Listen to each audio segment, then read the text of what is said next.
Hey guys, and welcome to Let's Play Alan Wake Part 6. Anyway, we are going through the national park right now. Well, not really technically going to the park yet. We are still, pretty much on the highway, the little, dirt road to our cabin. And, of course, we are by ourselves because, Barry Wheeler, the walking contradiction, is a fucking pussy. I knew I should have gone to the cops. This wasn't the smartest thing I'd ever done, but I was still angry with Barry for trying to talk me out of it. These people had called me right in the sheriff's station. The cops wouldn't scare them, and they had Alice. They got some honey badger in them. They don't give a fuck. But anyway, so yeah, when I first heard that shit when I was fucking playing the game, it scared the crap out of me for a split second. And those did not sound friendly. But anyway, in here we can find a little radio where we can listen to that Mr. Pat Maine, his little radio station stuff. My plan? You make it sound a lot more organized than I ever seem to have.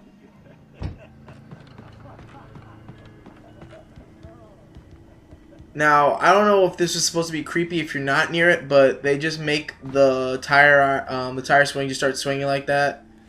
It's not as creepy if you see it happen right then and there, because I mean, you know, it's just being like, it has like a push action that happens when you walk by because it's a freaking game.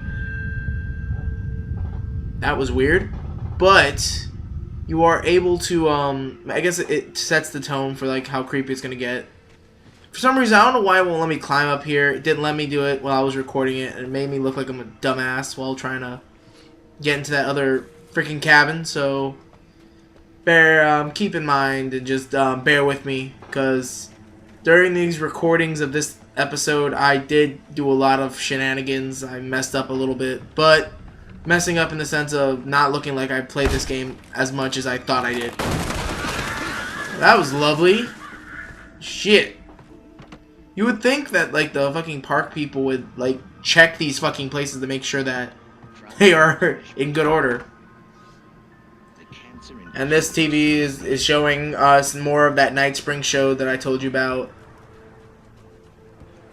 Pretty much, yeah. So, I found out today, because I'm an idiot, thinking that next week, I go back to school. I start school on Wednesday again. So I'm really excited about that as well. I'm about to be see a lot of people that I hadn't seen for a while because I wasn't going to the same campus. I'm in a community college. Whoa, buddy. Oh, that doesn't look good. I will hang on for 1 second, guys. This shit gets crazy.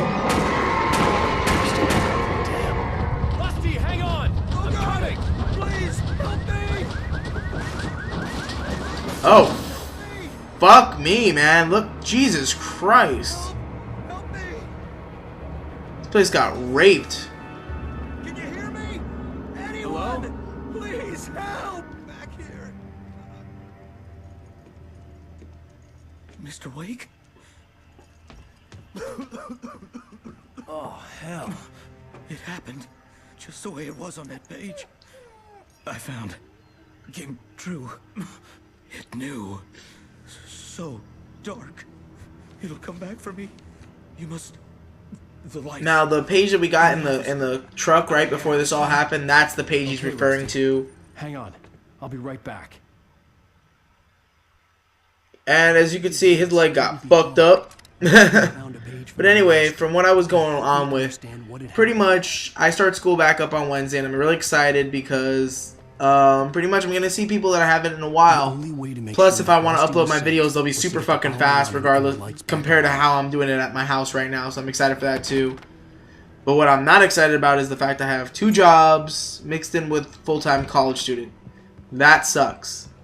Now, every time y'all saw me doing videos last when I was doing Mega Man Legends 2, when I'm still doing, just not doing much of it right now because I don't have low-tier player near me to be able to play these a lot because of our schedule differences.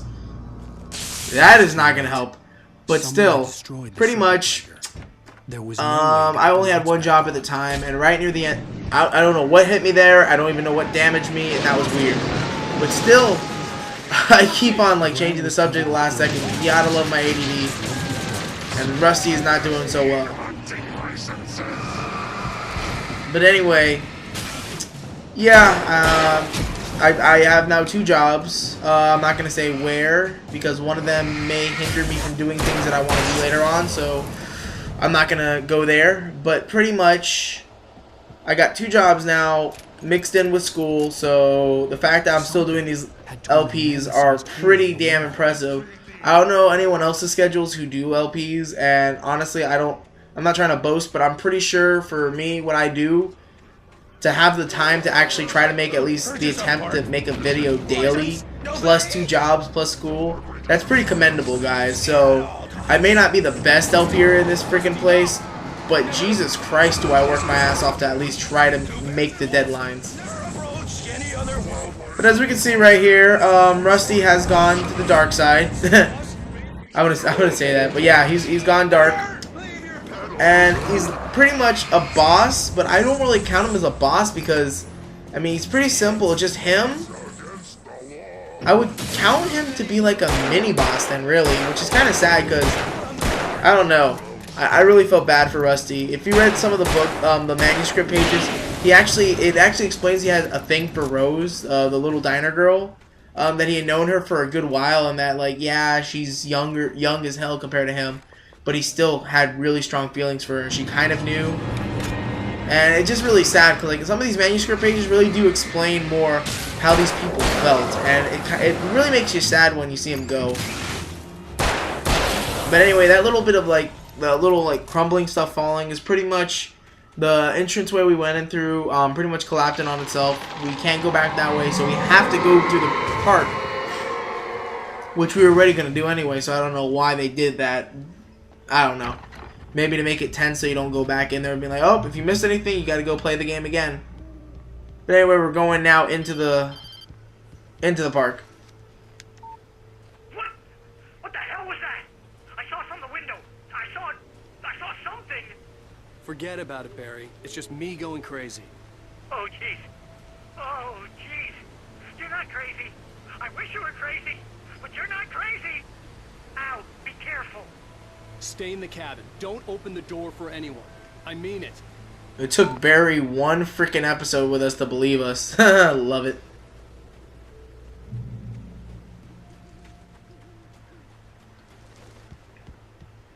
But yeah, so school, 2 jobs, love it. I don't know what else to really talk about.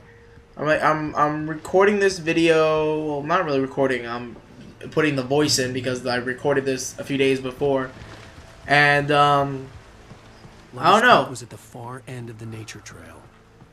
Now this is something I really expect people to actually go into because like this shows a little bit with Elderwood National Park. They really went to try to make like areas that were really believable to make you think that, oh, this looks like a real freaking place. And in this area here, you got some of the more luminescent light that gives us special stuff. But here they actually put in like little information that you can actually read. Like this was a moonshine cave back in the days of Prohibition. They actually hid and produced moonshine here.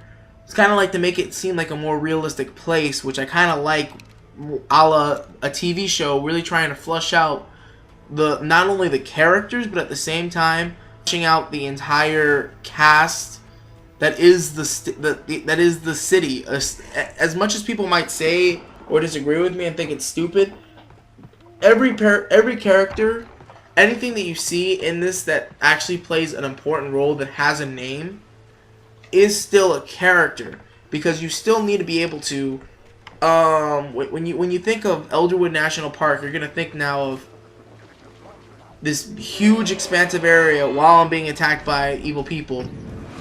Huge expansive area that's like just, it's got all this stuff that we've got now, this history of this fictional place that could be based on a place that's actually real. Maybe not with darkness and all that stuff, but it could be a place that actually did exist in some point or does exist now. But the settings are just as much important as a character, because it is still character. It still has to express itself in the way of what the main characters, the humans or animals or whatever it is, have to go through. And the way that they really went out with this game, they really did a great job with that. Especially, and it's proven right here in this area. Because of the fact you have these little different roads you can take. Yeah, you can still feel that it's still kind of closed in because it's still a game. You can't go everywhere. But you still get that feeling that this is a huge, expansive world. And you're not gonna see it all.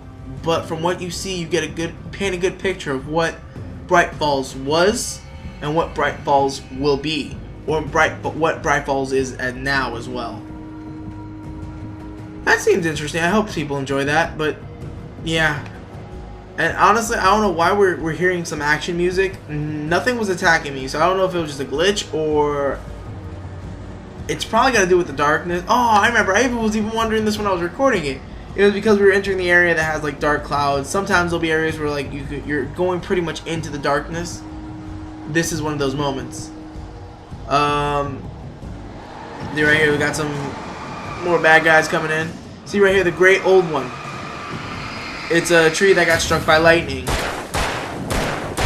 Like it's just things like that, those little touches that give you an idea of this area that you're in, that just makes it just a little bit more memorable. I love that dodge I did. It was freaking awesome.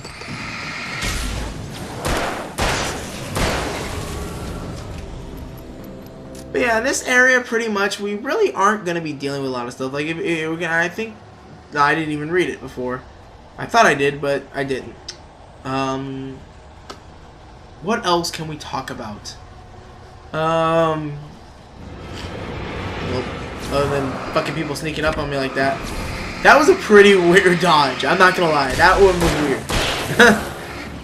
like, just looked like I moved away like an inch away from. Oh, and he snuck up behind me. What a douche. Now I remember that one right there. My mother was actually watching me record some of this. I wanted her to see some of the game because this is one of my favorite games. I wanted to show her. And right when that guy snuck up behind me, she screamed because she was not expecting it, and I fucking laughed when I saw that. Well, I heard it. But, yeah, we walked out of the darkness and all that good junk. But right behind us, there is some bad guys. Now, here comes one of those tense moments where I was going to show you, like, oh, you can turn on the generator to stop the bad guys. But sadly, I don't get to it because I got hit right there by a fucking sickle. Sometimes you'll be able to do it, sometimes you won't.